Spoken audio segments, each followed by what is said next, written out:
Welcome to the NewsHour. We start with two intertwined and looming issues. High-stakes negotiations over a possible deal to aid Ukraine and reform the U.S. immigration system are at risk of collapsing under their own political weight.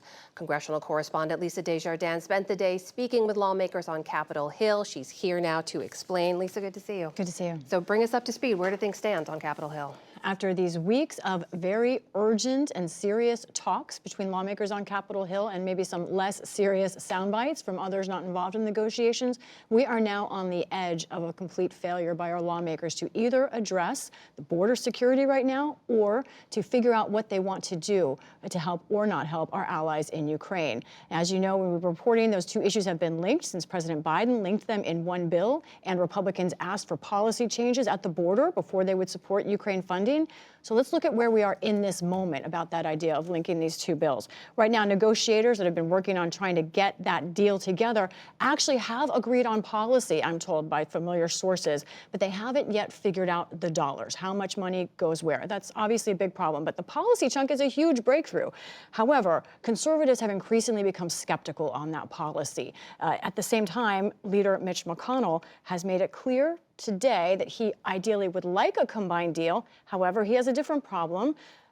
Former President Trump opposes the combined deal, especially opposes the border security portion. And since New Hampshire, McConnell and other Republicans have started referring to Trump as a potential nominee of their party, and they've said he wants to run on the border issue. So what we have here is a political problem. Mitch McConnell said that behind closed doors to his Republicans last night, that no matter what they want, the politics mean that this kind of deal may not be able to go forward for Republicans. Meanwhile, what is going forward are those negotiations. The three senators that have been behind closed doors for weeks now, there they are right there, one Democrat, an independent, and a Republican. They say they will work throughout the weekend with Democratic leader Schumer in the Senate saying he expects them to come up with a deal.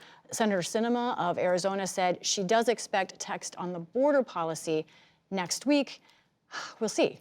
Take us back to the presidential politics you mentioned there. How big a factor is that in blocking any potential action for Ukraine or border funding? Well, I'll start by saying this deal always has been precarious, always has been difficult. It wasn't clear Democrats were going to be all the way on board. But in this moment, it is presidential politics absolutely that is blocking it, and that has really kind of incited more fear, I think, in Senate Republicans who might have been on the fence over whether to try and help some partial solution at the border, maybe not get all what they want, versus backing off altogether and doing kind of the politically more expedient thing. One of the reasons, of course, former President Trump, I want to show one of the things that he wrote on social media just in the last day about this deal. He wrote, "I do not think we should do a border deal at all unless we get everything needed to shut down the invasion." Now, of course, this is not an invasion at the border. These are groups of asylum seekers largely, at more than half of them family members. But you can see in that tone election year rhetoric that former President Trump will be using.